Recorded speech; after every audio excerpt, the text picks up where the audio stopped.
everybody, it's Vinyl Rich here with another Vinyl Finds video. I have a few things I want to say and I'm not very organized, so I'll probably forget half of it. But first off, I want to send my regards out to Aaron Weinberger. He was in a horrible car crash. In the hospital, I don't know for how long, but he's been in there for I think a couple of weeks already. Terrible. But not unexpected. He's a hot rodder, you know. But seriously, I hope he gets better. You know, there's a GoFundMe page. Aaron the Metal Theologian put it together, and I might leave a link to Aaron's video that has a link to the GoFundMe. Anyways, I've been listening to a lot of I've been working in the backyard this week, and I've been listening to a lot of CDs in the backyard. And one I was listening to yesterday is this. Crosby, Stills, Nash & Young, 1974 tour. And this is fantastic, man.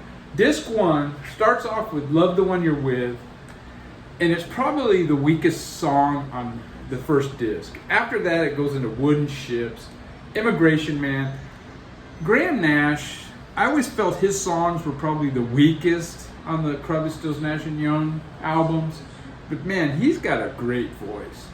And David Crosby finishes it off with Almost Cut My Hair, and it's just fantastic singing. And a lot of these versions are better than the album version. It's just fantastic. The second set, disc 2, is all acoustic, and it wanes a little bit at the second half. But the third disc, it's all electric again, and it starts off with Deja Vu, which I don't think is a great song. The music in it is good, but I don't know, it's not my favorite. And then My Angel is a wanker song. But after that, man, it's just great stuff.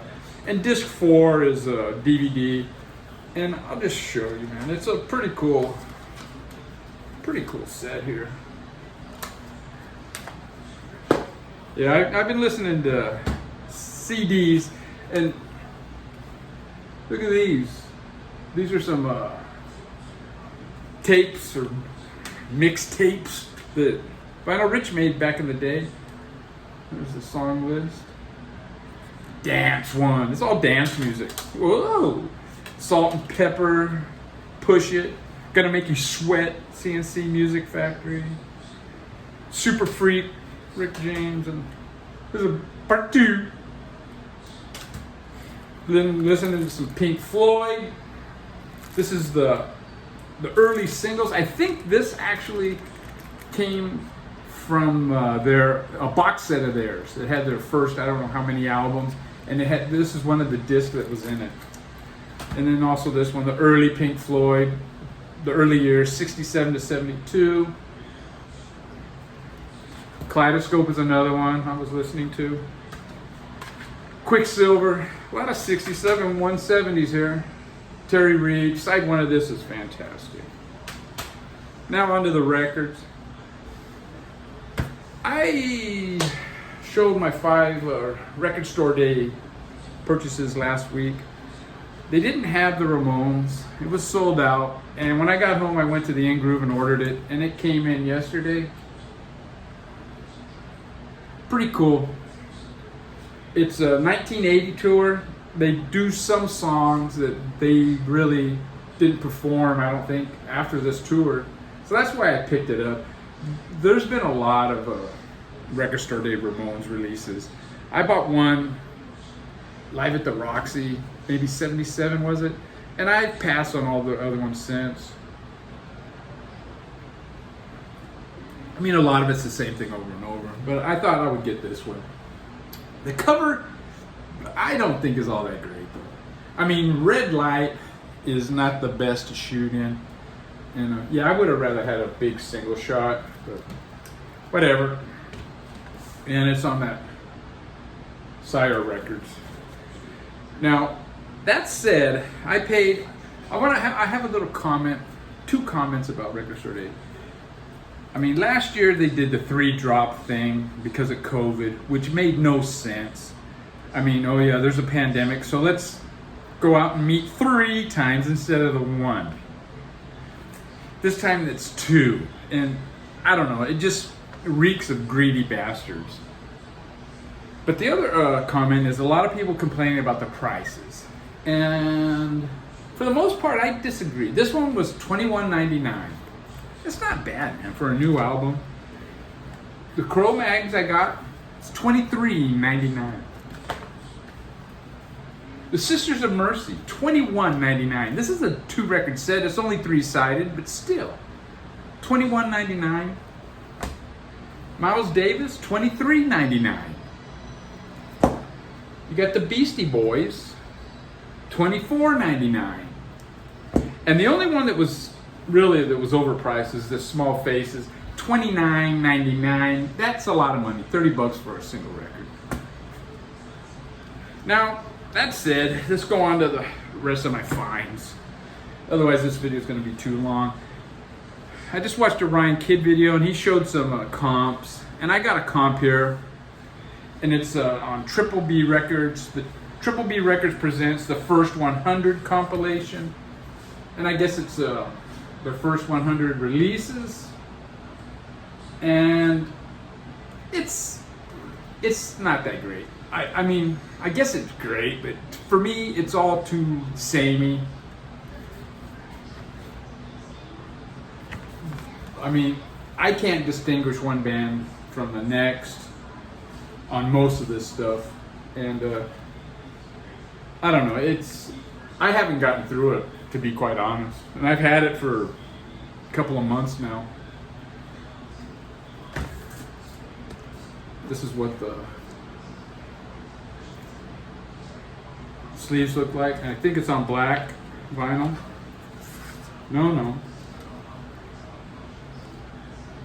Triple B, they have a cool record label. They do the same record label on all. Oh, I guess it's okay, I remember now, yeah. Colored vinyl, limited edition. But I don't think I think it's all New York, Boston hardcore bands, for the most part. I don't think that comp is near as good as this one that came out of from Sorry State Records from North Carolina. This one is much more varied, and quite honestly, it's a better comp.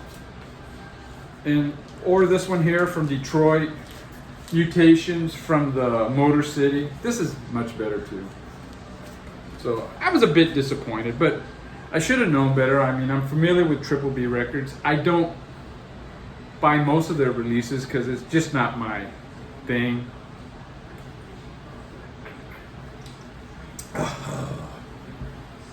Now this next one is a 60s legend, although this is an 80s album from this legend.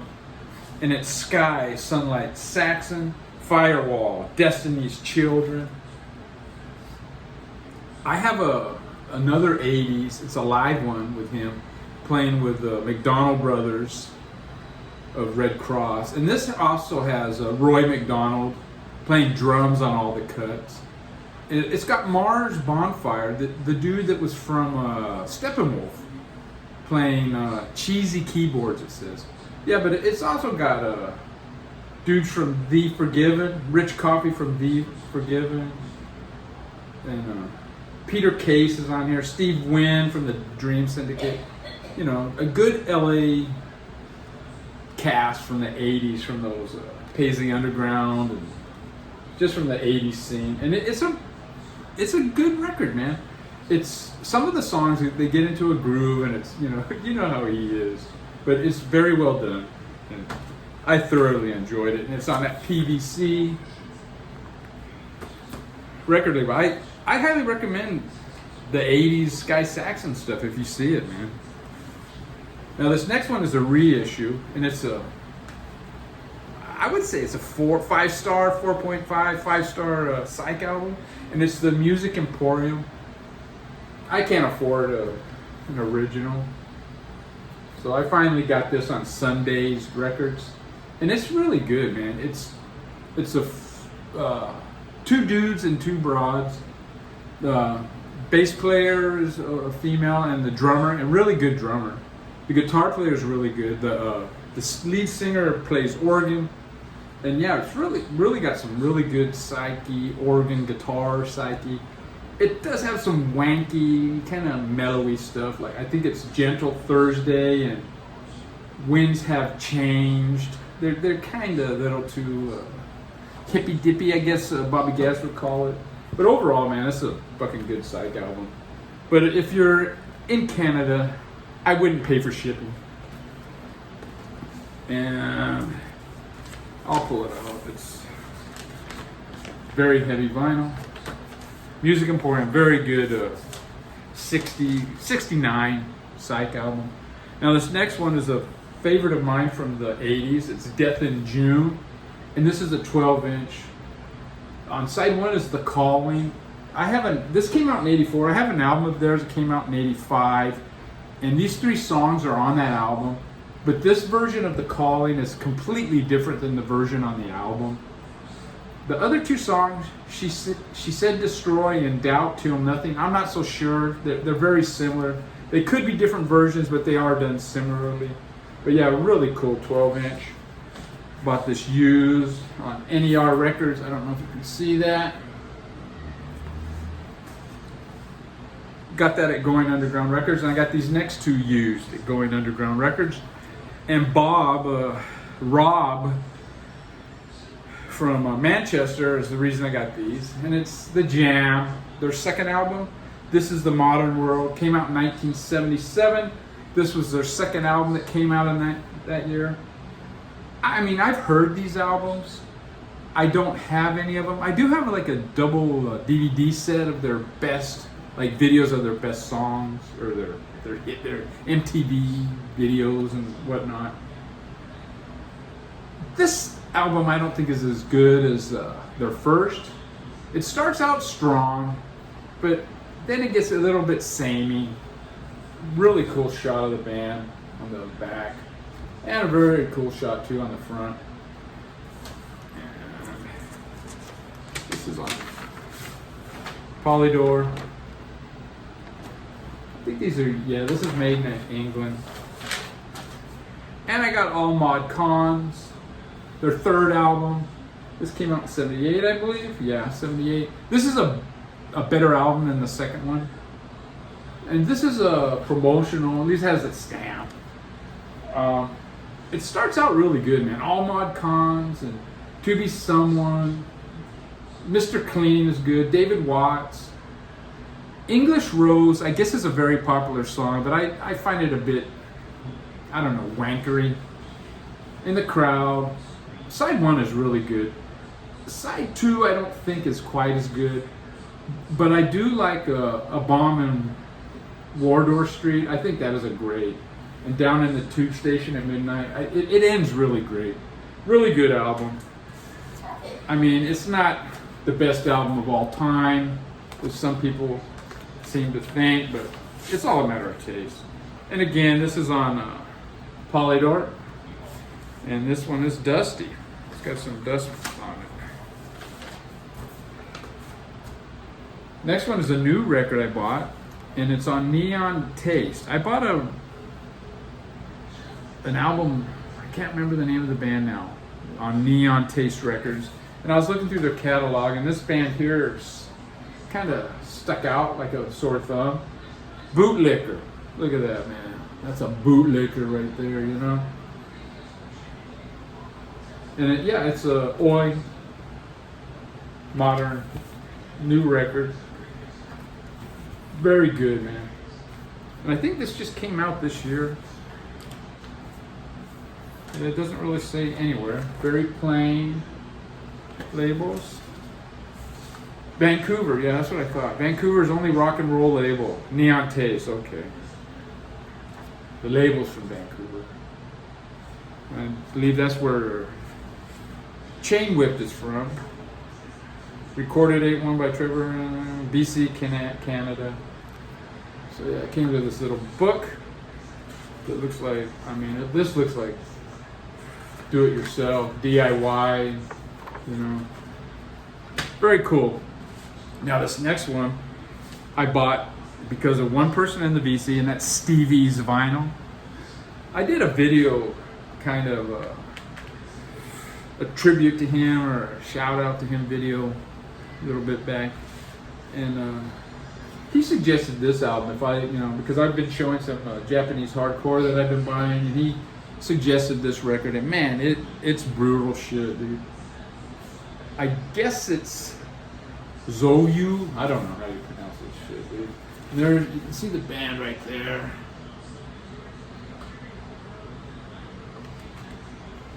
Pretty crazy cover.